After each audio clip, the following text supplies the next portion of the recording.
I just went really hard. After we got home, I was kind of like just laying there and my heart was at like 140 beats per minute for like, I don't know, 2 or 3 hours. If I see in the blood test that a gut test is needed, cool, we'll do that too. But ultimately, blood's organic acid, hair trace mineral, or some kind of toxin test as well. And they'd be the foundations for people to move forward. By the time I was 15, 16, I got introduced to alcohol. I got a fake ID. I was able to go night clubbing at about 16. I think that's when I had my first ecstasy tablet. They literally skim the answers. They don't give much information. And what they think is going on is completely the opposite of what's actually happening within their tests. It is a big thing. Like everyone speaks about it. People are doing crazy doses. The main point I'm trying to make here is I'm finding that I'm having to teach people how to be slightly more in touch with themselves and having to remove things rather than adding anything at that particular time. Friends, welcome back to the Decentralized Health podcast and to episode number 23. Today's guest is Jack Schroder. Jack is a health optimization coach who helps people reach their best physical and mental state by looking well beyond conventional medical advice. In his 20s, Jack was battling anxiety, exhaustion, and testosterone levels closer to a man in his 60s. On paper, he looked fine. Inside, his body was telling a very different story. When the doctors had no answers, he stopped waiting for permission to feel better and went on his own health journey. That personal mission became his life's work. Over the last 5 years, Jack has coached people all over the world to cut through the noise, ignore the cookie cutter advice, and take real ownership of how they look, feel, and perform. No quick fixes, no magic pills, just a holistic, root cause approach tailored to the individual. If you have ever felt let down by the medical system, this is a conversation you do not want to miss. Friends, welcome to the Decentralized Health podcast and to Jack Schroder. Friends, welcome back to the Decentralized Health podcast and to episode number 23. Today's guest is Jack Schroder. Now, Jack is an absolute wizard when it comes to all things health, health optimization, quantum and circadian biology, nutrition, everything. So if you have found that Western medicine has left you asking more questions than answering them, this is the episode for you. Before we begin, as regular listeners will know, I always start with 5 questions. So, Jack, when was the last time you sang? Oof. It would have had to be when my girlfriend forced me to whilst we were on a scooter and she was singing something. So that would have been probably 2 weeks ago. Excellent, excellent. And what was it you were singing? It would have been an 80s or 90s song because that's the only stuff that she sings. It's the best music as well, brother. It's definitely the best music. Or it could have been one of those songs, those modern age songs by like, who's that guy, Bad Bunny or something like that just got caught in her head. It was something like that. Yeah. Those songs have a tendency to get stuck in the brain and this repeat over and over. And you're like, why do I keep singing this song? Okay. Yeah. So next question. When was the last time you danced? Just before I had a shower yesterday. Naked. Good stuff. the best way to dance, brother. Yeah. When was the last time? Box. It was a bit of a shadow box and then turned into a little bit of a boogie before I jumped in. Best combination. When was the last time that you played? If shadow or boxing counts as my play, which I think it does, that was 30 minutes ago. Beautiful, beautiful. When was the last time that you sat in your own stillness? Just before this podcast for about 10 to 15 minutes after I had a shower. Beautiful, beautiful. And when was the last time you told a story? I think, like if it was an in-depth story, I think it would have been a few weeks ago when my friend came and visited Bali. Incredible. So you answered all of those pretty quickly. Most people have to think quite hard about those, but you seem to be doing all 5 of them on the regular basis, which is fantastic. Dancing and singing could be better. Right. This is why I ask these questions, because I want to put it at the forefront of people's minds, because these are the parts that I think we don't do enough of. As you start becoming more of an adult and you start adulting more, we lose the ability to dance and sing. Well, we don't lose the ability. We don't dance or sing or tell stories or sit in stillness or play. And all of those things actually just what make us human at the end of the day. And I think the more we can do it, the more human we can become. So that's why I always preface this podcast with those questions. So for those who do not know you, have never seen you before, who are you?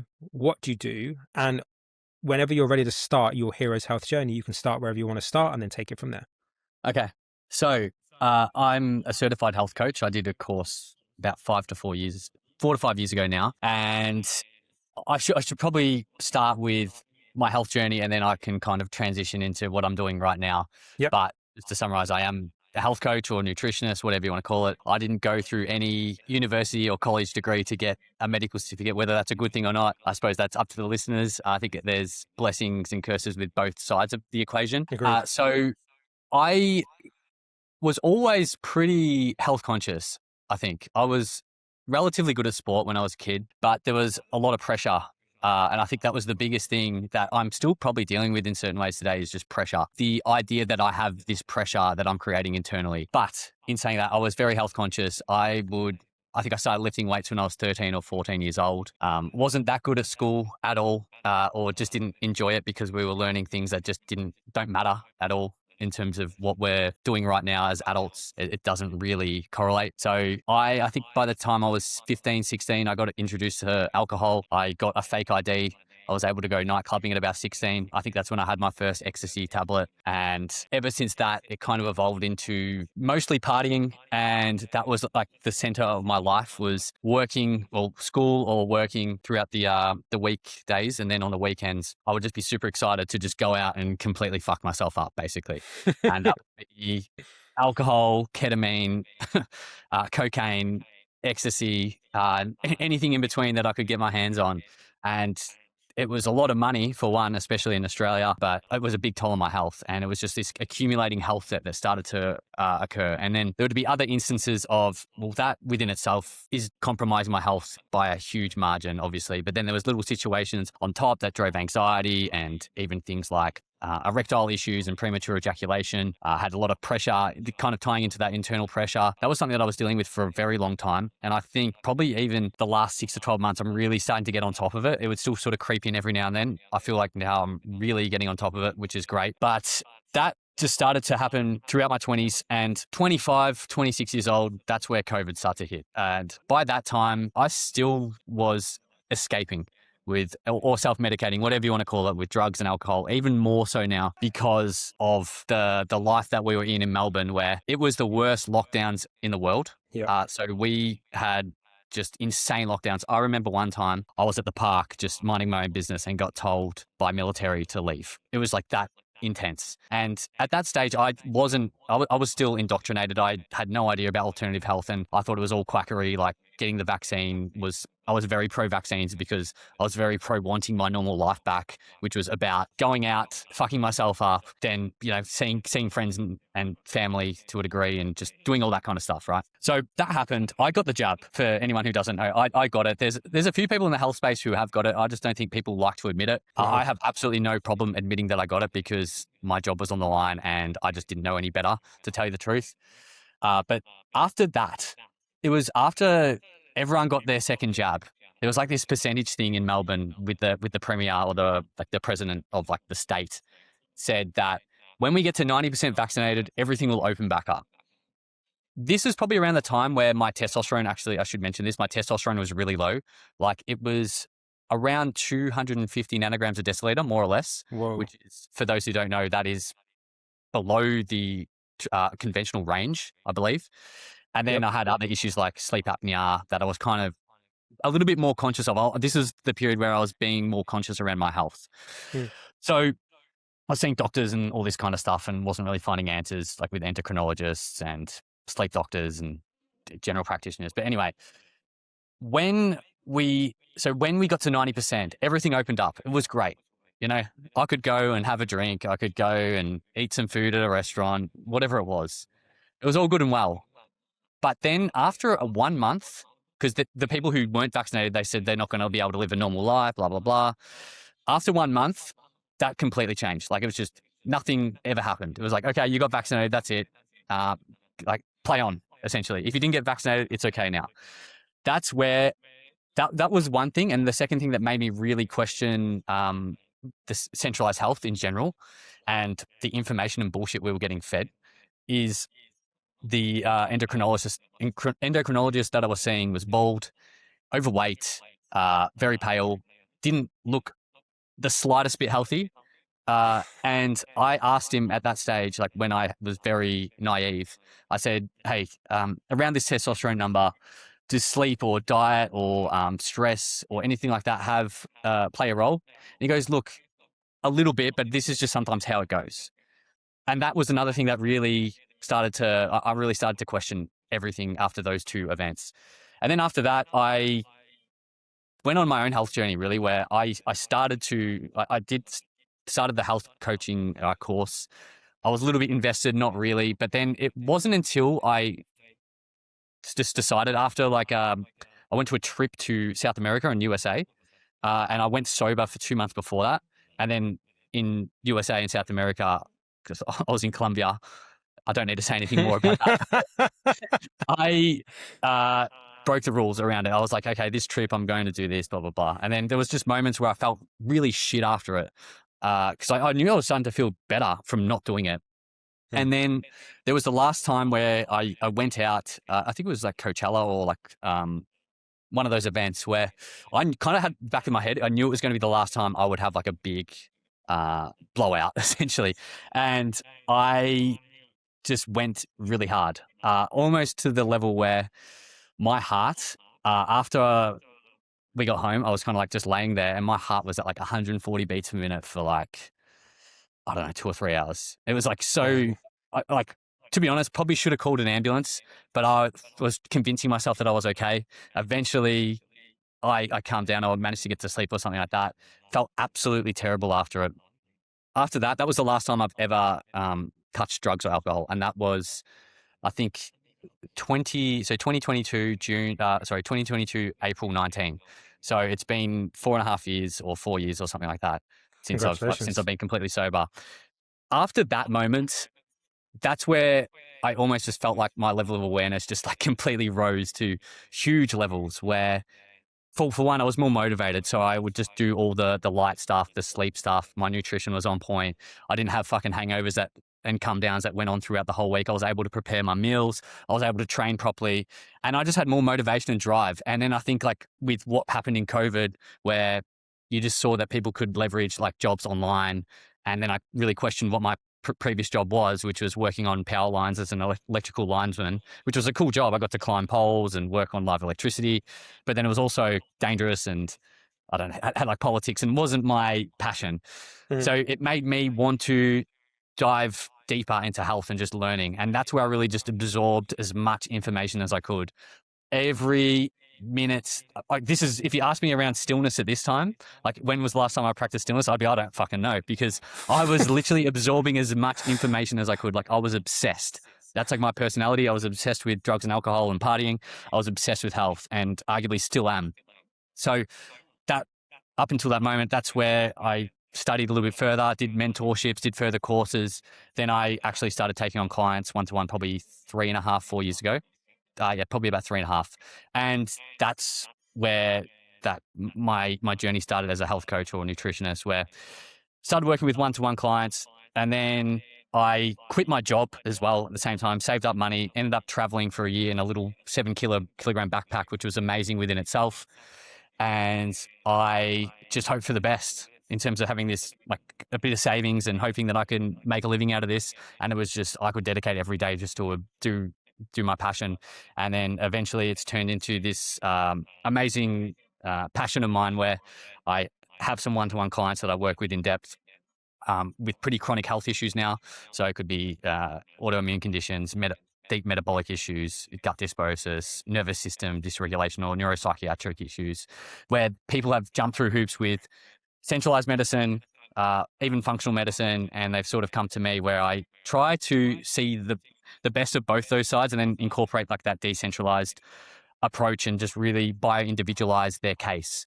So I do that, and then I do the school community as well, which is where I work with clients one-to-one as well, or members one-to-one, but it's kind of like in more of a thread or written format. And then there's like a bunch of content, webinars and calls and coaching calls and all that insight. So that's where I am. And now I'm living in beautiful Bali. And yeah, I mean, life's amazing, to tell you the truth. So what's, from the health issues that you had then and the journey that you went on, with the testosterone, I think you said the sleep apnea, what were the things that you discovered that actually moved the needle for you, where Western medicine just basically scrubbed their hands and said, sorry, dude, we can't help? Yeah. So it probably would be the somewhat obvious stuff around, well, light environment was a big one, just because of the nature of artificial light and a lack of sunlight and everything in between that really governs circadian biology and the subsequent hormone cycles of the body. And every single signal inside our organs and our tissues in our cells is governed by not only energy, but also timing. So that within itself was a really big needle mover, is just to be more conscious of that from both ends of the spectrum in terms of light and darkness, and getting just copying nature as much as you can. In terms of, I didn't mention this, but I was put on an estrogen blocker as well, which is what breast cancer patients take. Like I think a Arimidex. it was letrozole. So same could have kind of been, thing. yeah. So that is something that I took, and just for the record, like that boosted my testosterone really high, but I felt even worse.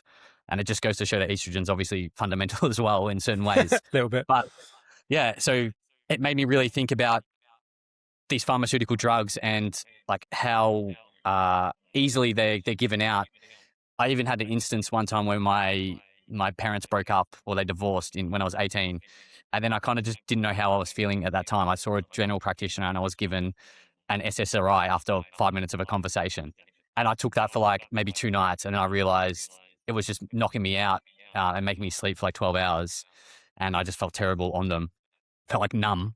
And I just thought, well, that within itself like says so much, that you don't even know anything about me and you're giving me a pharmaceutical drug. Like, how fucked up is the system to just be running in that kind of way? And it's not their fault. They're just being educated that way to act in that fashion. So yeah, just thinking about, I'm not anti-pharmaceutical drugs. I think they're just situational, but they're just given out way too often, where natural interventions and just general health optimization could arguably improve someone more so without the side effects. And without the reliance factor as well. So that was another thing. It was probably more of a observation more than anything. Nutrition. I was vegan or vegetarian for a little bit in 2020 or 2019. And then I watched a fucking Netflix documentary and just thought, okay, well, this is what I'm meant to be doing. And then I realized that, well, hang on, let's kind of take a step back here. Why should I be eating like this when our ancestors, as per like Weston Price's research, have every single civilization he went to, which I think was like 16 of them, they were all eating some sort of animal food. And then the micronutrients in animal foods are abundant in certain ways and bioavailable in certain ways that you can't replicate in plant foods, and somewhat vice versa. So that was another big consideration. And I got introduced to the carnivore diet pretty early on, and saw individuals like Paul Saladino and Sean Baker speak about it. And obviously they speak about it in a very dogmatic fashion, but I still think there is value in what they're saying. It's just, you don't have to go to that extreme. So there was that. I think that honestly, those were the biggest things. And then what happened after doing those was just so many other benefits just kind of rippled from that. So for example, I was getting sufficient nutrients to support the production of serotonin, and therefore the production of melatonin. And at the same time, I was getting darkness at night to allow for that melatonin to be released from the pineal gland. I was turning off my Wi-Fi router at night and kind of being a little bit more mindful around non-native EMFs. And like those little things that added like 1%, 2% on top of each intervention did that. I started to notice like really amazing results. Yes. And I think the other big thing probably would have been the drugs and alcohol, obviously, where removing that was just like one of the most powerful things I did. Nervous system work as well, which a lot of people don't agree with, but cognitive behavioral therapy was amazing for me. It really helped me get out of a certain situation that I was somewhat stuck in. It didn't completely fix it, but it definitely helped. But then I was doing other things like meditations, breath work, a little bit of journaling here and there. So just like encompassing the foundations really helped me a lot. And to be honest with you, I didn't need that many supplements or didn't really look at labs too much earlier on. And I felt like because it was such a contrast of being like that, you made the analogy earlier, like my iPhone battery was probably at about 10% or 20%. And I think I got up to like 60 to 70%. I was like, wow, I'm like healed. But now I'm starting to realize there's probably even more fine tuning I could do, where I'm at probably that 80 to 85% range. And I'm going to be doing pretty extensive testing within the next month and beyond, where I'm going to really try and get to like that 95% plus. Amazing. So I know obviously because I'm part of your school group, I know that you, and I do the same. I think that blood analysis is one of the first major entry points into understanding your biology from a snapshot of where you currently are in this particular time. What other testing are you going to be looking to do for yourself to help you with your moving to that 80-90%? So I have done some blood biochemistry tests, and I still think they are foundational, as you said. So I'll probably do more of that. What I am planning to do, firstly, I'm just getting a 23andMe test. Yep. Sometimes it's accurate for certain SNPs, but then for others, like the more rare ones, it's a bit more difficult to detect. But I'm kind of just using that as a foundation for now and just seeing what I can do with that. The other things that are probably a little bit more specific, well, one is like an organic acids test. So I'm going to be predominantly looking at mitochondrial markers there, but also other ones related to it. But I'm really honing in on mitochondria. And then I'm going to be getting, because my sleep apnea is still a little bit present. It's like a mild form of it, but I do notice that I still snore. So I really want to get to the bottom of it. So I'm going to be getting like a sleep tracker. So it's like called a Polar H10 that tracks all your sleep cycles. So I'm going to see how much REM sleep I'm getting, how much non-REM, 1, 2, 3, and so on, HRV, oxygen saturation, and then I'm getting a lactate and meter and a ketone glucose meter, which is going to actively check.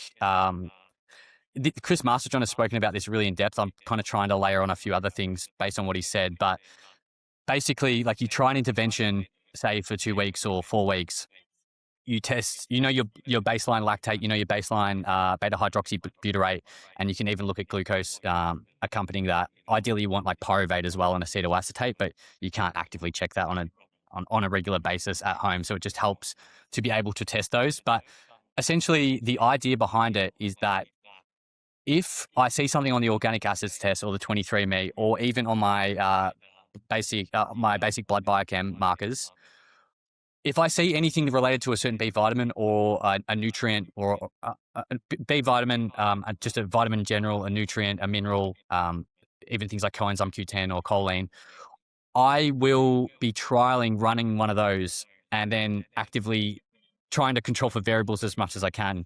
Obviously, I can't do a perfect randomized controlled trial on myself, but I will try and control for variables as much as I can. And what will essentially happen is that I will check my lactate and beta hydroxybutyrate and and glucose.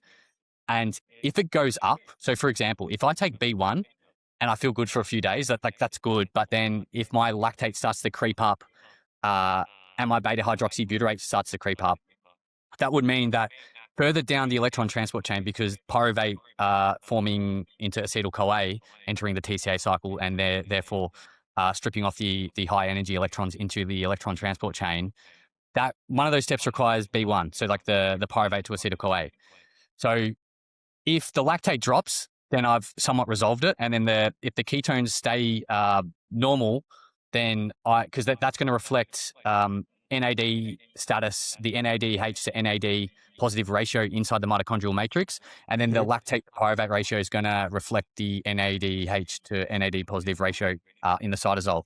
So if the ketones rise subsequently because I'm taking something like carbohydrates, that essentially means that there's reductive stress going on and the ketones are going up.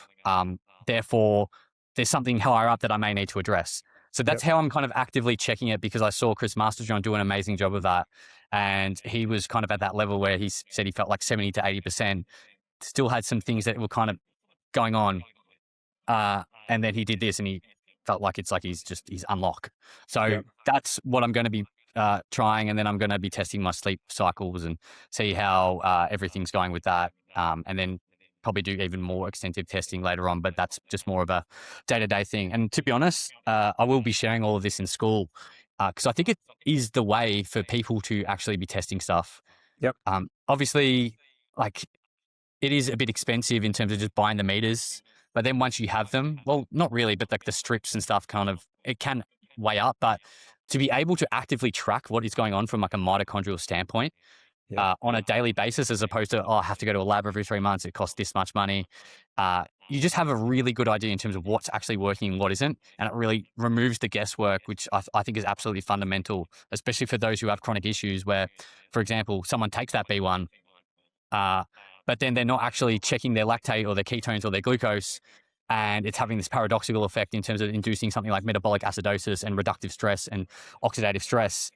You don't really know that that's happening until it's too late. So you Yeah. can almost catch it before it's too late. So Yeah. those are the things that I'm going to be playing around with to try and optimize my sleep, even hormones a little bit more, energy in general, cognitive performance, and so on. Yeah. I love that, dude, because I've literally just done I did a gut zoomer and I did a toxin one as well, but I added in an organic acid test and I added in a hair trace mineral analysis because I've started diving down into they're called tissue salts, Dr. Schulzler, I think it is. And these are like readily available minerals in a tissue salt, basically just squirt them under the tongue. And you've got like Calphos and all those other different ones. And I'm starting to realize that the mineral balance of the body is critically important when it comes to how everything else functions on top of that, because obviously, as we know, we're looking at things that are going to be helping with cellular production and mitochondrial efficiency rather than just, oh, here's an electrolyte, take that. It's very different. And I think when it comes to the test that I like now, after looking at the organic acid test and the hair trace mineral analysis, the hair trace mineral analysis is a really easy entry point because it's only like £90, so it's not that expensive to do. And the results are back in like a couple of weeks. And that's going to tell you exactly kind of what's going on in the system from like, again, depending on the length of hair, you get cut off a 1 month, 2 month or 3 month backlog of what's actually coming out. And it tells you obviously the most important calcium magnesium balance as well, which is critically important. And then obviously the organic acid test is going to be telling you how your mitochondria or your Krebs cycle is functioning at that particular moment in time. If you can compare that alongside the bloods as well, and you know what you're looking for in the bloods to look at these other markers and make those correlations, for me, those 3 tests are absolutely critical, so that within it gives you a baseline on exactly everything that's happening in the body. And I didn't realize that until I did my own organic acid test and my own hair trace mineral analysis.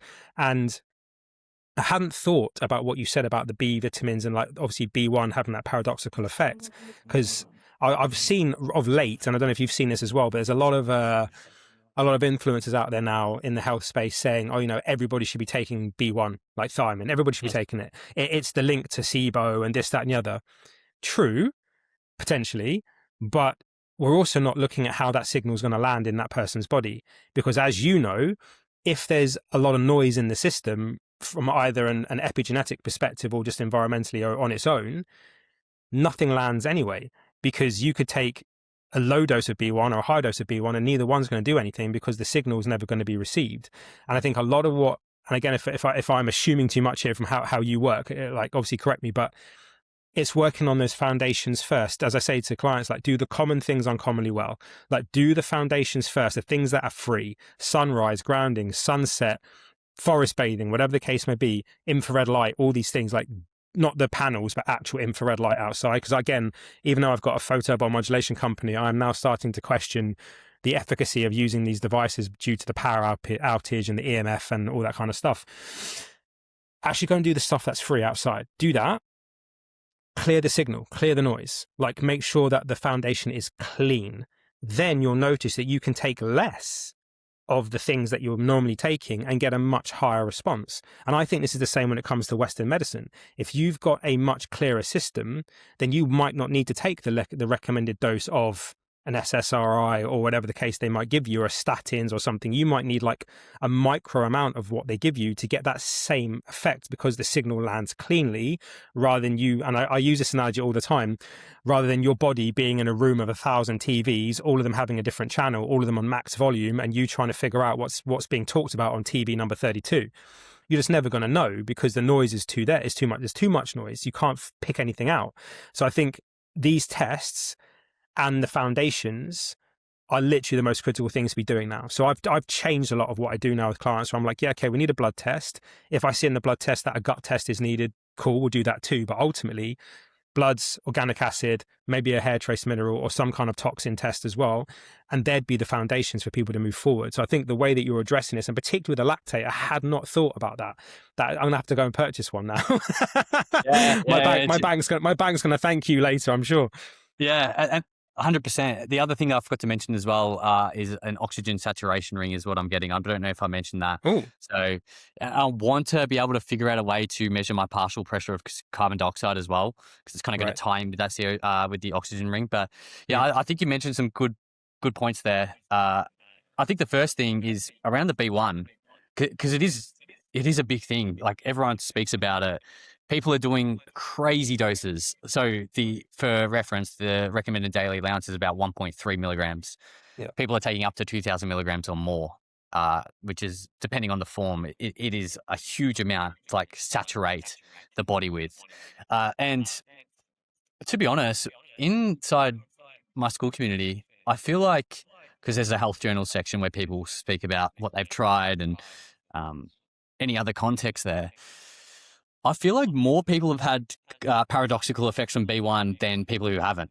Yeah. And what people have said in the B1 space is that if you start getting these paradoxical reactions push through, and after a certain period, it's going to improve. And then after that period, it starts to get worse. So I think that is very dangerous information to give, or advice, should I say. And I'm just more, I try to protect that around that. I don't want someone to do that. I want to ensure Yeah. that we have some sort of data that allows us to actually confirm that that could be necessary, right? So an example would be on that organic acids test, the pyruvate, so the lactate to pyruvate ratio may be a little bit raised. You may see alpha ketoglutarate slightly elevated, which would reflect, because that's another enzyme that B1 is needed for. Maybe you see one of the, I think it's the isoleucine one. It's called like 2-metho-isocaproic acid. Maybe that's a little bit raised, which is the bottleneck for that enzyme as well in the branched chain amino acid pathways. So like those would be some things that you would be able to detect. And then I think another obvious one is, let's check someone's chronometer. If they have been eating, say, 0.5 milligrams of thiamine or less, and they're under like an enormous amount of stress, which again, probably most people are, that would justify me maybe experimenting with either going a little bit more aggressive with food. So for example, nutritional yeast, even three tablespoons of that, like a non-fortified form, contains around 3 milligrams of thiamine. So that's still like double the RDA. Hmm. Otherwise, it could just be using a thiamine hydrochloride, but then like making it 50 milligrams and just starting really slow, low and slow, Hmm. and then just assessing. And I think people just get very excited. We're all, the modern world is just like, well, it's out to get our dopamine, and we are constantly chasing novelty. So we want it to happen now. We want to take like this mega dose of B1 now or something like that. And obviously from the mechanisms I outlined, it's not the smartest way to go about it. You may get lucky and it may be an absolute game changer for you. And if so, like I'm happy for you, but I would rather be a bit more calculated in terms of the interventions, because you really don't want it to backfire. And I can't give an exact percentage, but I would say it's probably like, as I said, it's probably like a 60% that people have had collateral damage from B1 as opposed to Yeah. people who haven't. Maybe they didn't do it 100% correctly in terms of the way they did it. Maybe they did it the way I was kind of explaining it. They got reeled in online. Who knows? But again, it's one of those things where you just want to be really mindful with any high dose of any nutrient. I think minerals have a little bit more play, especially if you have a rough idea of what's going on. So yeah, that's one of the things that I haven't really dove extremely deep into. Like I did a course on it 4 years ago on hair tissue mineral analysis, but Hmm. I haven't really dove in deeper. But I definitely can see the, the reasoning behind actually intervening with that, specifically with mineral balancing. So I think there's like that end of fine tuning the minerals. Hmm. You can do it from diet, obviously, but then you can do it, as you said, with like these specific like droppers you mentioned or something like that, Yeah. or or.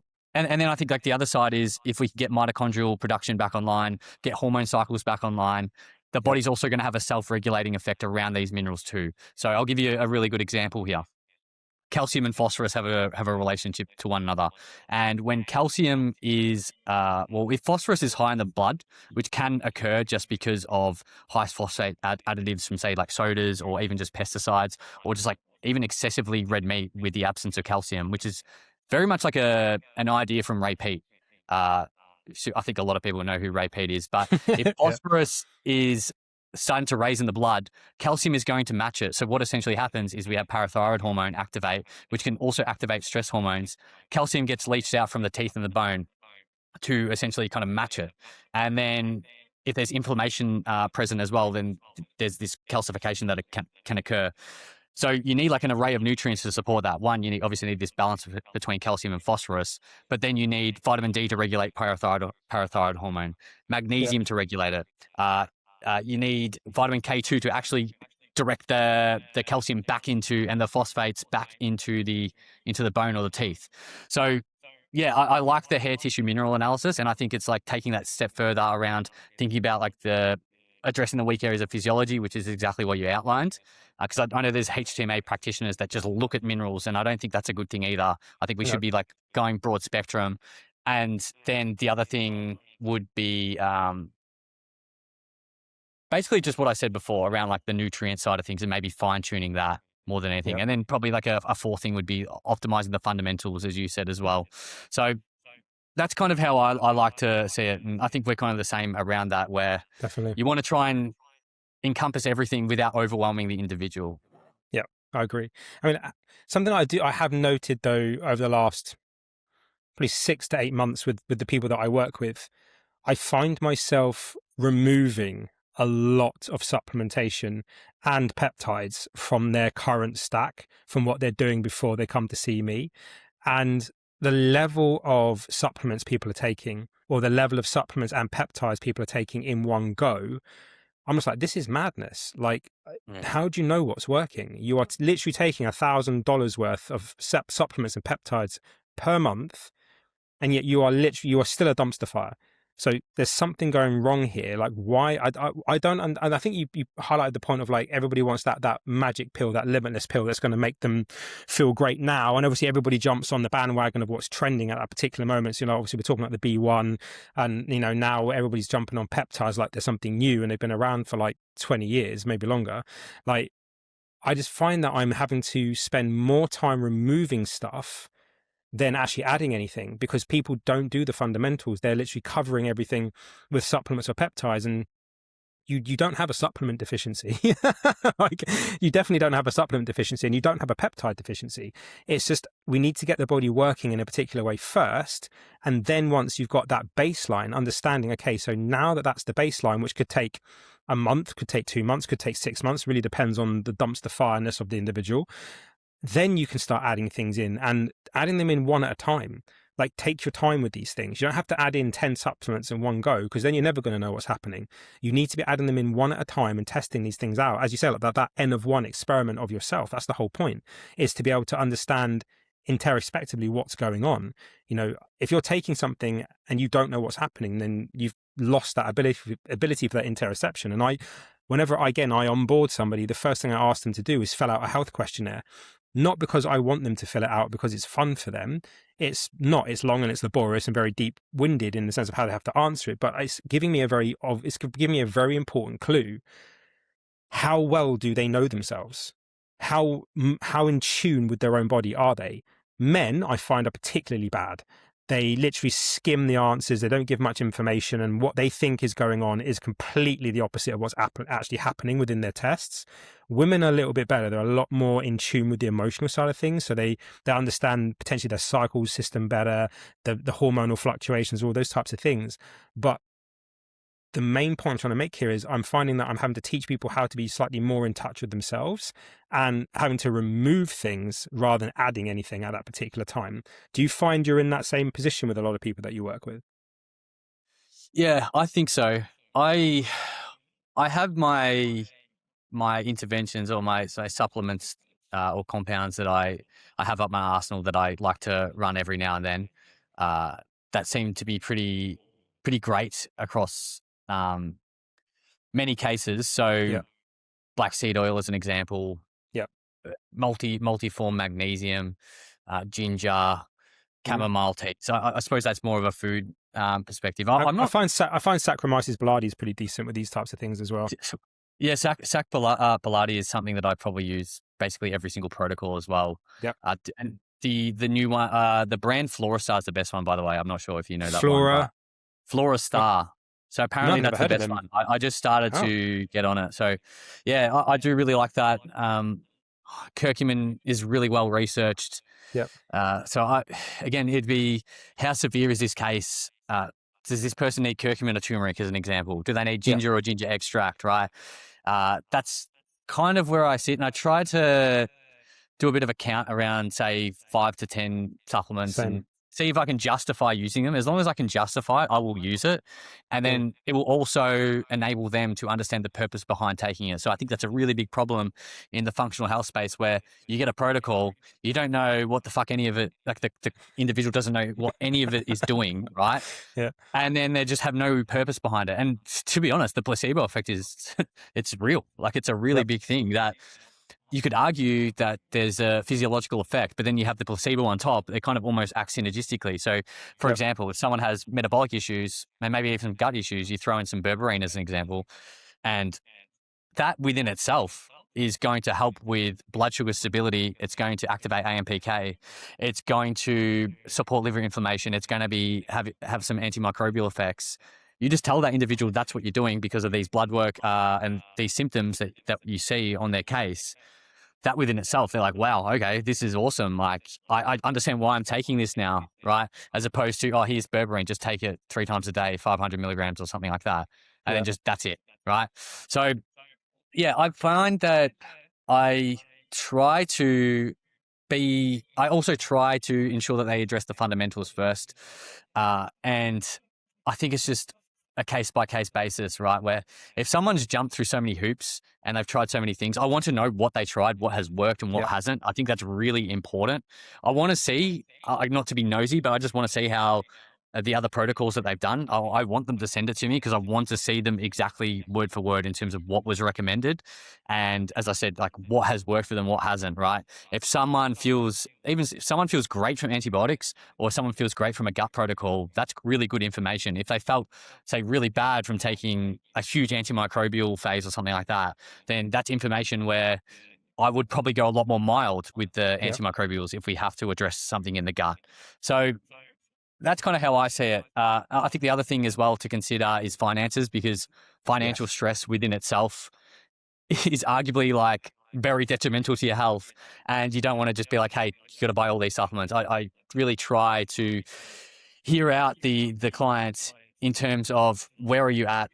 Do you want to try and keep it kind of like basic and backbone and have more functional stuff, or like like herbs as opposed to compounds, or do you want to go all in, right? Mm-hmm. And if we do go all in, as you said, we can't just take everything all at once. We need to I almost like doing half doses if it's something new as well. So half dose, 24-hour wait, control for the variables. If it's all good, increase to a full dose. If that's good, great. Let's layer it in. And then on the next day, maybe you can add something else. So I try to really minimize it. And I think humans within us, like we love the simplicity of life in general. I think we all love minimalism. It's like a room that's just like really messy.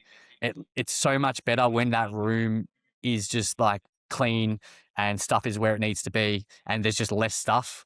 I think we thrive on that as well. So, and I learned that just from living out of a backpack, like a 7-kilogram backpack for a year. Like, I realized how little we actually need to do well and thrive. So that's what I do around that, which is, it seems like it's very similar to you. And I think at one stage I was very anti-supplements, and that's when I was like heavily influenced by people in the quantum space. You probably know who I'm talking about here, who thinks supplements are full of deuterium and all this shit. I worked with people and I didn't really use many supplements. And then I realized that, hey, they're doing all the fundamentals. They actually need more layers. So I try to find that happy medium where, again, I'm not a doctor. I can't diagnose or prescribe. I'm just here to optimize your biochemistry. But then at the same time, if you come to me with an autoimmune condition or like a chronic gut issue or like a really intense nervous system condition, I still kind of have to think of it in terms of treatment, right? And treatment just with sunlight, sure, it can help, but we need to sometimes do more. So then it's just like making that assessment in terms of what that individual needs. Yeah, I totally agree with you. And I think, again, in the quantum biology space, there's a lot of incredible knowledge out there and a lot of things which made huge differences to me. But we don't live in that world anymore. We don't live in that world where we slept in a cave and we got woken up because the sun was rising and the first thing we did was walk outside and then had to hunt our food. And we don't live in that environment. And it's all good and well saying, well, just move to a better latitude. Yeah, okay, dude. Not everybody can do that. Not everybody has that capacity to just uproot their whole life and move. It doesn't work like that. You have to then think, okay, So how can we optimize the internal and external environment for where somebody currently is? Okay, it might not be the best environment, but if it means I have to supplement them with something, well, then we have to supplement them with something. That's as simple as it has to be. Like, I think in the quantum space, we can have the same level of myopia as what you do in Western medicine, where it's a case of like, this is the only way. No, it's not. If I that call was them the light only, vegans. say, call them what now? Light vegans. Yeah. Yeah, exactly. Exactly. Like it becomes very dogmatic. And what I love about what you do and where I feel this kindred spirit here is you have a knowledge on a broad spectrum of things. And where that meets is your ikigai. That's your purpose. That's how you do what you do. And I'm exactly the same. I'm glad that I'm not an MD. I'm glad I'm not a GP, because I'd be red taped by a lot of things, where not having that, it allows me to bring in a lot of other skill sets and have a really good Batman utility belt to help people. Because ultimately, what we're trying to do is bring hope back to people. That's what we're ultimately doing. Because as you say, the placebo effect is real. And the one thing that a lot of people that are sick that find their way to somebody like you or me is because they've already seen a handful of people and it's not worked. So they are now losing hope. And the one thing that we have a very good gift with is bringing that hope back to them, saying, okay, well, if door 1 doesn't work, we've still got door 2, door 3, door 4, door 5, door 6. We can try all these different things. One of them will work, but we won't know until we try. And this is going to be that kind of that trial and error situation, because fundamentally you are a very precious, unique snowflake. And what works for person 1 isn't going to work for person 2. And this is another reason why, like, when you see again influencers online saying, oh, this multi-strain probiotic is amazing, it does this, yeah, okay, I'm not touching a multi-strain probiotic, because 1, if I've not tested and found out whether or not I need those particular strains, I could be making things 1,000 times worse. And 100%. also, all the ones that are in there, all I've got to do is look at the first 2, and they're the majority. That's the 80% of what's in there. The rest of them are just sprinkles just to make it look like a multi-strain. So again, it's not tailored to the individual, and it doesn't give them options. It's just this one thing, and it could make things great, awesome, well done, happy, or it hasn't, and it makes it 1,000 times worse, and now you've wasted more money. So for me, I think it's this ability to connect the unconnectable in a way that only somebody like yourself or me can do, because we've had this broad view of everything, where it could be mental, physical, psycho-emotional, gut, liver, whatever, quantum, emotional. It could be psychologically driven. It could be any of these things. And we can pull on traditional Chinese medicine or Ayurveda or homeopathy or naturopathy or functional medicine or Western medicine or quantum or peptides. There's so many things that you can pull on. Again, you've just got this massive Batman utility belt, which enables you to help as many people as you possibly can. And I think this is why, again, I was just energetically drawn to what you do, because it's a very similar approach. I mean, you've got a lot more knowledge on certain areas than I do, particularly the mitochondrial stuff. I love the way that you break it all down in your school group. I think your mitochondrial one is one of my favorite ones.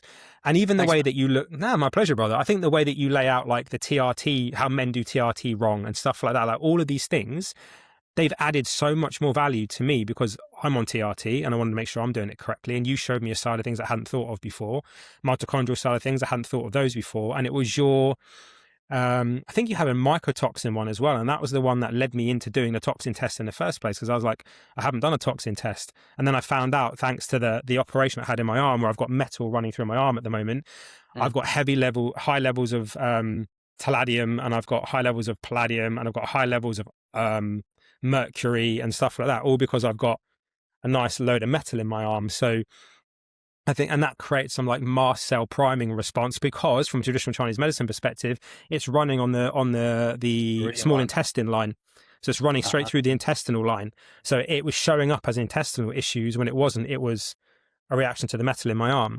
And I, again, without having the knowledge that I have, plus being part of your school group to connect all the dots, I was like, this is what's happening here. This is like a paradoxical mismatch. My body thinks it's this when it's actually this. And now I've got to try and approach this in a way that makes my body understand it. Which leads me on to a question, actually. Something that I've been reading about a lot recently. 2 things. Terrain mapping. I don't know if you've heard of terrain mapping, but I've been reading a lot into terrain mapping, and cell danger response as well. Two things that I hadn't spent a lot of time in. So I was listening to Dr. Bruce Hoffman about cell danger response and stuff like that. And there was a lady called Laurie Kushner who talks about terrain mapping. I don't know if you've got any experience in either of those areas.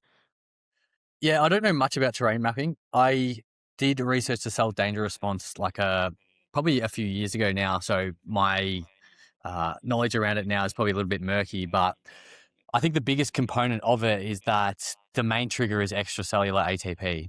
And you could argue that that's probably mitochondrial driven. So the mitochondria is creating this signal because they're under some sort of stress that is allowing this ATP to essentially linger extracellularly, bind to the P2XY receptors, or I think they're the ones that they bind to, and essentially drives this whole cascade where the cell has to go through like 3 phases to become safe again. And it's doing that because it senses danger, and obviously that danger can come from any kind of stress. Really, it could be pathogenic, it could be a nutrient deficiency, it could be a metal in terms of what you were saying, like metal toxicity or a toxin. It could be non-native EMFs or artificial light.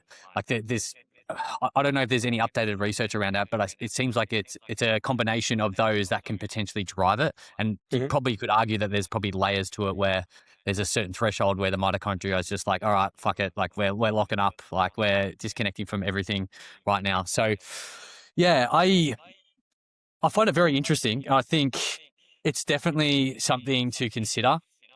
I can't say I think about it too deeply anymore, but I Mhm. do know that it's there, and I do know that it exists. I think of it more broadly, where stress will essentially affect the way that oxygen gets reduced at complex 4, which what that essentially is. For those who don't know, food food that you eat and arguably other things breaks down into electrons and protons. And what essentially happens is those protons get pumped out into this space. The electrons play a role in terms of driving the actual energy, the concentration gradient, to allow for this high amount of protons on one side versus little or less on the other. And then that creates this huge amount of potential energy for the hydrogens to essentially come through and make ATP, therefore generate energy. And you could argue there's other forms beyond ATP like GTP and TPP as well, which doesn't really get spoken about. However, with the step just prior to that is where oxygen gets reduced and it becomes fully reduced into water. And you could argue that's deuterium depleted. So it's like really good water that we want to make, in comparison to, say, the water we drink is still great, but we want to be really focusing on the water that we're making on a mitochondrial level. When there's any kind of stress, uh, it's obviously going to be working on certain enzymes in the TCA cycle, in energy metabolism pathways in the cytosol, but then also the electron transport chain itself. And what essentially happens is we lack the ability to essentially reduce oxygen properly.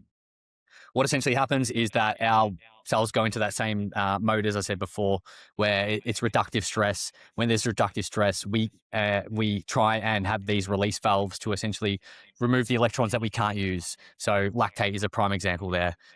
Then we've got the ketones as well, so the beta hydroxybutyrate, and there's other little outlets as well, like saturated fats can actually convert into polyunsaturated fats down the line, and that actually regenerates NAD+. So I think we're trying to find this not equilibrium, but like the perfect redox state for the cell to work as it should.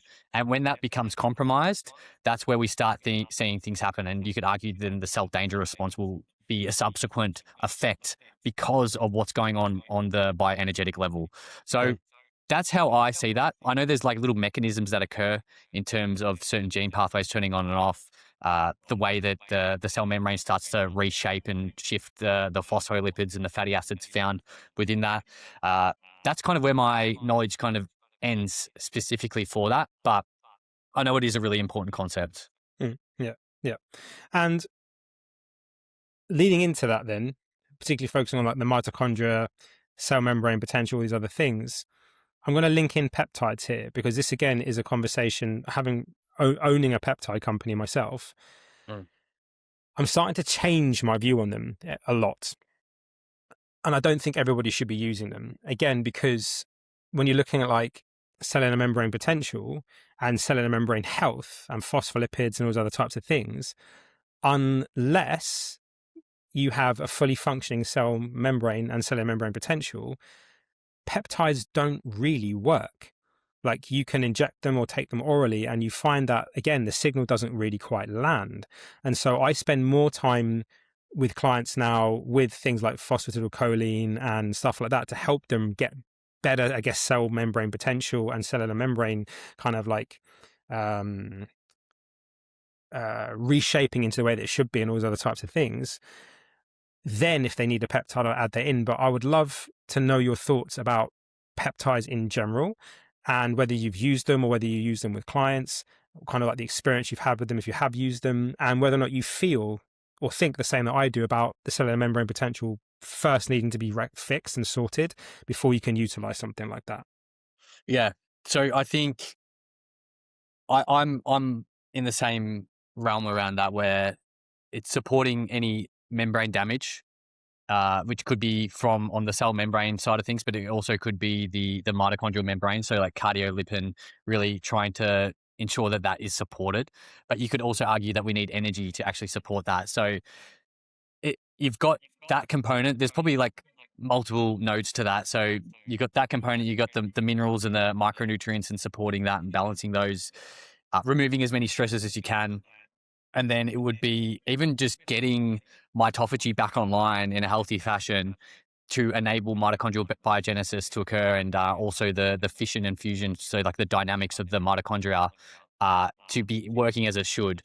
And that would be tied to, say, things like actually turning on autophagy properly, allowing for proper cell cleanup and so on, because you could argue it's probably a mess in there, right? It's Yep. completely disorganized in terms of what we need to do there. And arguably energy, you think about where your bedroom's messy or something like that, you have to invest a ton of energy to actually like clean it up, right? And you can even think of the analogy around entropy, where we want to try and get to a new entropy state as much as we can. And obviously, as health or biochemistry becomes, or cell biology becomes compromised, that's where the entropy starts to rise. And then we have to invest that energy to actually become a near zero entropy state. So there's a huge energy component to that, where, and then it's kind of thinking, well, it's the kind of chicken of the egg situation, where we have to support everything that I just mentioned, but we still need the energy to do that. So then you're almost doing everything simultaneously. But I'm with you on that. And I don't think peptides are absolutely necessary first and foremost. Maybe certain situations they are. Like, I know that if someone has really, like, let's say it's more of an IBD kind of scenario, or like a really intense autoimmune condition, that's where like thymic peptides could be useful, or for the gut, like, well, TB 500, but then GHKCU, BPC, KPV, like those ones I like. I don't run them too often, but I do see merit in terms of using them. Yeah. Few people sick around your neighborhood or something like that. Ambulance is going up. It's the police station right by my, I literally live 2 minutes from a police station. Yeah. Sorry about that. You're good. So just to answer your question around peptides, the last time I did peptides was actually 10 years ago. So I did melanotan 2 and I did GHRP 2 and 6. Yeah. And I remember one of those ones, the growth hormone releasing peptide one, made me insanely hungry, which I think is what MK677 does as well. But it's just like this ferocious appetite. Like, you just can't eat enough. Like, it's crazy. I remember that. But as of recent, I haven't really played with them. I'm not opposed, as I said, but I think peptides are very specific in terms of what they do. They're going to have kind of similarities to pharmaceutical drugs, where they're going to act on like maybe one or two things. Not always, like probably not always the case, but I find them more specific in comparison to, say, I mentioned berberine earlier, where it's arguably doing 10 to 20 things at once and probably more. So, but when you think about peptides, they're obviously more powerful, right? So the one that I do really like using a lot, well, first one is BPC 157 for soft tissue injuries, is just a no-brainer. And then accompanying that is like GHKCU. I just think that as a combination, as simple and basic as it is in the peptide world, it works. Even oral consumption of that can work. Now, GHKCU is also excellent for the skin. I haven't tried it myself. That's something I want to try. But I would say that would be one of the ones that I would definitely leverage. And I think just as a day-to-day product, if someone wants to just like optimize their skin health, I would see it also as a no-brainer to use a topical Yep, GHKCU. definitely. Also excellent for supporting hair growth as well, BPC and GHKCU synergistically with, say, microneedling, and then supporting the calcification, as I mentioned before, and inflammation and anything that could be potentially driving that. So, yeah, I like them. I don't use them as much as, um, obviously, there's a lot of people that do really use them and leverage them to huge degrees where they don't even really consider running any other supplements. But yeah, I suppose it's each to their own. I think there is, um, like 1,000 ways to skin a cat, right? There is certain ways that you can do stuff, but I'm in the realm of you where I'll use it when it's needed, but I would prefer to try other stuff first and foremost. But yeah, it Yep. depends on the severity of the case. Yeah, yeah, I agree. I agree. And the reason why I ask is obviously because at the moment there's a massive push with GLP-1s, and obviously the quantum guy that we were talking about has a very strong opinion as to what's happening in the body when people use GLP-1s too much, and how it's basically robbing them of time, and how it's basically speeding up aging and stuff like that. So that's the reason why I asked you, because obviously GLP-1s are a massive thing at the moment, and I'm seeing a lot of very bad side effects from people taking them at mega doses when they shouldn't be taken like that at all, because obviously you're changing a very innate and very powerful system in the body and just overly stimulating it continuously, which I don't think is very helpful to many people. But again, people want that quick weight loss and all the rest of it, but they just don't think of the downstream effects of having constantly elevated GLP-1 signaling in the body. So Mm. have you got any What's, thoughts on that one? what symptoms have you noticed? So there's a lot of neurological stuff that's happening with people, how it's basically changing the way that dopamine's working in their brain. They're becoming slightly anhedonic, and it's actually changing that dopamine expression. So they're actually finding that they don't get any joy out of anything, whether it's food, shopping, sex, what have you. They're just losing that capacity to enjoy it. I'm seeing osteoporosis, pancreas issues, spleen issues, thyroid issues. And the worst one that I've seen as well, which is the overuse of semaglutide, which is Ozempic at high dosages. I've noticed as well, like this change in skin elasticity. Like they're Mm. literally, it looks like That's a they've huge been case. melted. Yeah, they look like they've been melted. And that's not a good thing. And obviously the most important one there is the loss of muscle mass as well. So yeah, that's what I've seen a lot of. Yeah, I it definitely makes sense mechanistically for the dopamine side of things, because people are using low doses for it to support addiction now, which I think is Exactly. great. It's Like, amazing.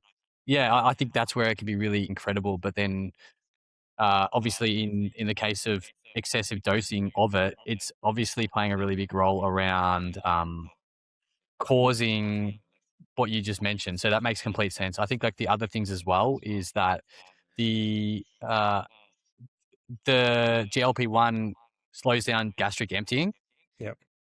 And then what happens with that is that there's a little bit of back feed, by the way. Like I can kind of hear myself talking. Oh, can you? You should be able Yeah, to. yeah. I've got you on my Unless I turn off echo cancellation on my end.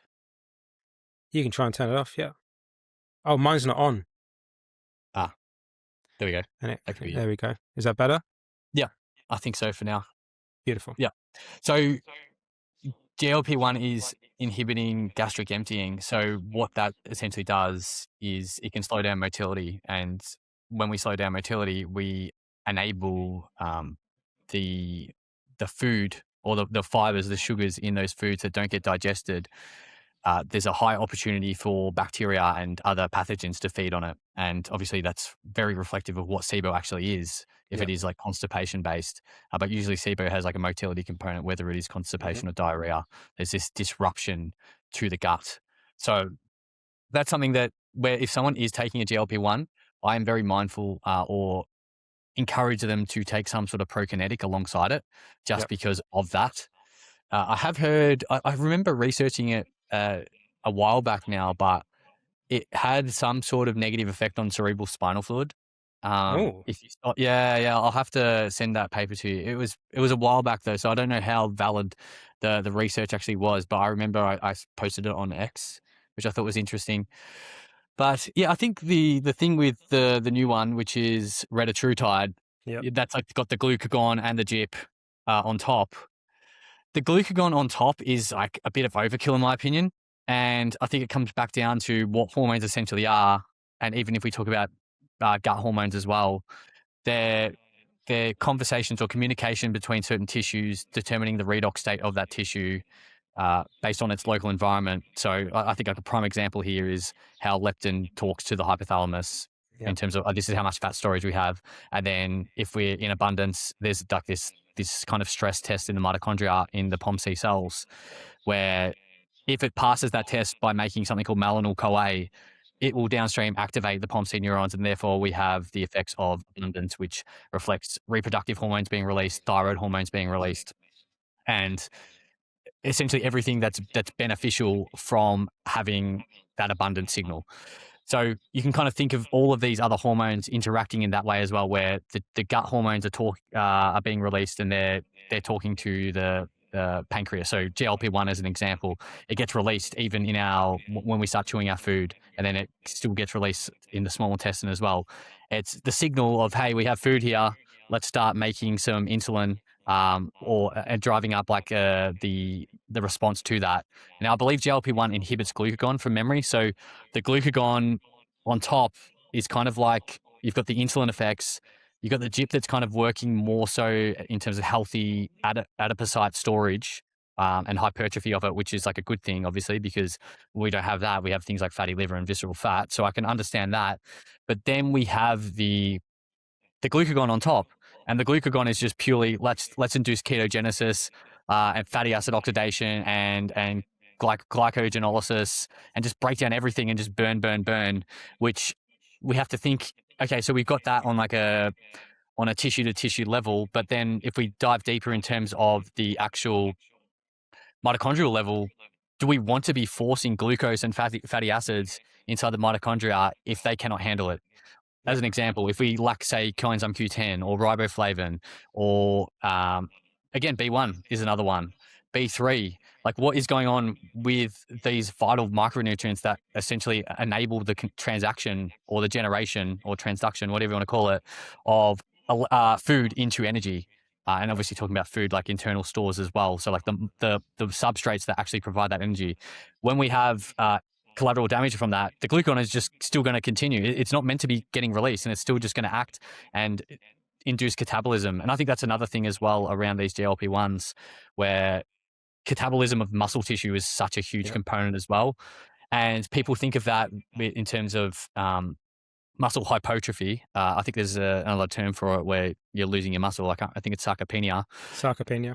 Yeah. So you have that component, but then another consideration is that you're burning through more amino acids, or you're liberating them.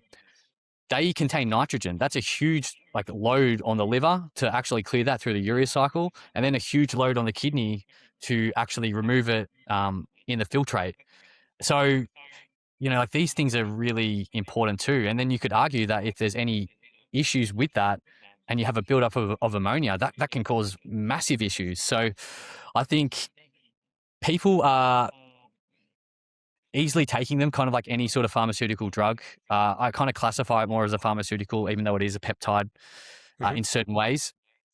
But yeah, you just have to be a little bit mindful with it. Like don't think you have to take the full dose of it, and just know that there could be consequences, because there isn't any long-term studies that I'm aware of. I don't even think there's anything that kind of encompasses more than a year. Correct me if I'm wrong. No, you're correct. I mean, the only really well-known study is the one that you mentioned to do with using semaglutide for addiction. That's it. That was done at the University of Michigan or Minnesota. And that was a very, very big study. And that one was incredible, because that's the one where you can literally microdose 250 micrograms once a week, and you will crush any addiction, and you won't have any of the negative side effects that semaglutide gives you. I mean, whenever I'm working with a client that, even against my advice, wants to do, because I'm not there to tell people what to do. I'll give them recommendations. If they want to try retatrutide, that's their call. I'm not going to stop them taking it. I'll say to them, I don't think you need it, but if they want to take it, I'll help them with that. But they always start at 150 micrograms. It doesn't matter how big they are or how small they are. It doesn't matter to me. I'm like, you start at 150 micrograms once a week, and we're just going to keep going and increasing incrementally, 150 to 250, maybe to 300, then maybe to 400, 500 micrograms. We'll just keep increasing over a set period of time. The second you notice any gastric change in bowel movement, that's when we come back down one dose and we go back to the dose that we were at before. Now, it might take longer for you to get to that end result, but we are mitigating all side effects, because people think with GLP-1s that the side effects are the things you're looking for. No, you're just looking for the appetite suppression. That's all you're after. Once you've got appetite suppression without any side effects, you can stay there. But there are other things that can be utilized to get that same thing, like tesofensine is another great one for appetite suppression. You've got to be careful if you're a little bit dopamine driven, because it can make you a little bit funny. Or if you're on any SSRIs, you can't take that at all. But that, again, it stops appetite, and it does it in a much safer way, because that was actually an Alzheimer's drug. And then they realized that everybody that was taking tesofensine was not only getting better results with Alzheimer's, but they were also losing a lot of weight at the same time. So there's other things that you can take, but at the same time, I just think sometimes, like, what's wrong with just being in a calorie deficit for a little while? Why not just do that? And while you're doing that, fix your metabolism, fix your mitochondria, fix your detox pathways. Like, because if you've got detox issues, liver issues, or thyroid issues, or metabolic issues just in general, taking a GLP-1 is just going to highlight them even more, and it's going to make you even worse. So to me, it just doesn't make any sense to be taking them unless it's really, really needed, particularly at the dosages that they're being given out, like sweets, like 2 milligrams, 4 milligrams starting dose. I'm like, are you fucking mad? Like, that's insane. It's a huge amount. It's a huge amount, dude. That's like getting vitamin D and taking, like, I don't know, 250,000 IUs. It's like, well, there's a cutoff point here. Like, you're going to notice that quite broadly as well. 100%. And I think one thing that you mentioned is, I am pro some kind of calorie deficit whilst encompassing the micronutrients from functional foods, or running supplements alongside it if needed. And a lot of people who talk about cell danger response think that that's not good because it's not flexing the abundance that helps to, I think, like, get yourself out of that response. But I just don't think a 10 to 15% calorie deficit is starvation, like, I don't think it's that whatsoever. So and I'm with you around, like, these interventions where you just go slow and steady. And honestly, if there is a way to do it naturally, first and foremost, that would be the way to do it. And we have to think, right, GLP-1 and GIP are made in the gut. So that's like your first clue there, that probably optimizing gut health will be arguably way more valuable anyway.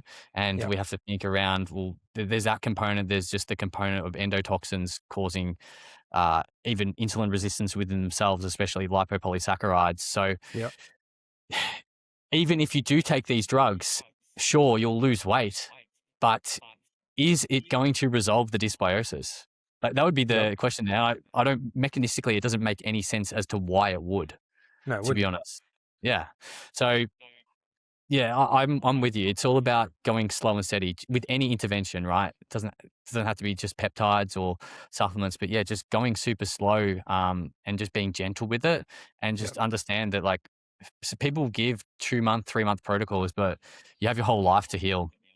And I think it's just doing it slowly and steadily, as opposed to maybe diving in too deep and then potentially causing an issue that sets you back like 6 months or something like that, because it can happen. Exactly. And I think you raise a valid point there. When a lot of people work with alternative coaches or consultants of any kind, there seems to be this broad 3-month protocol kind of approach. It's like, okay, we're just going to sign you up for 3-month protocol. Why 3 months? If this person's 30 years old or 40 years old or 20 years old, it's literally been from the moment they've been born up until this point that's caused all of these things, because the person you currently are from all the things that you've done. So if you want to be a better person, it's about then the things that you're going to be doing from this point on. So I don't think a 3-month protocol is going to fix anything. It might move the needle, but you can't address gut issues in 3 months. Maybe if it's a relatively easier case, you could potentially do that, but SIBO won't be sorted out in 3 months. IBD definitely won't be sorted out in 3 months. Like, you then can't look at liver at the same time, and thyroid at the same time, and neurotransmitters at the same time, and anything else that you want to go with it. Like, everything has to be done in a stage. And I think a lot of this, and any mitochondrial stuff at the same time, like it's just then thinking like, where do we start? And then how do we move through this process? And I think 3-month protocols, they're a good starting point. But I think if you're going to do that with somebody, it's then about saying something like, this isn't going to fix everything. Like this is going to get you moving into that right space. And if you want to continue on after that, then I think, we should be looking at doing something a little bit further. But anyway, dude, listen, I want to be very respectful of your time. So where can people find you if they want to follow you, if they want to like work with you, if obviously they want to join your school community? I highly recommend that, everybody. It's an amazing community. I am part of it. So where can people find you, brother? Yeah. And I think that's a really great transition in terms of what you mentioned there around like the 3-month protocols. And that's how I've structured school, where it's obviously catered to practitioners like yourself, because there's an abundance of education inside there constantly, and the ability to ask me any question. And honestly, like people tell me to look into something, I have time to research and actually do that for you as well and give you my views on it. But around the health side of things as well, for those who are probably the individuals I mentioned earlier, where they've jumped through certain hoops, they probably have a little bit of an idea around health. They're generally pretty switched on by that point around understanding certain components of health. That is the place to be, in my opinion, because it's affordable and you can just be in there as long as you want, right? You can be in there for that 3-month protocol. You can be in there for a year. Some people have been in there for 2 years. So it does give you the leverage around, okay, well, you can just be in there for a little bit, see if it helps, see if you resonate. If you don't, you can always cancel. So that would be the place to find it, is school.com/health optimization. My website, jackschroder.com, is just getting like a facelift right now, and it'll have all the information there as well.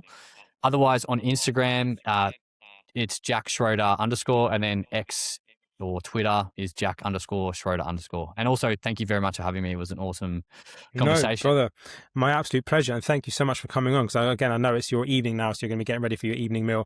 I will put all of the places that they can find you in the show notes below.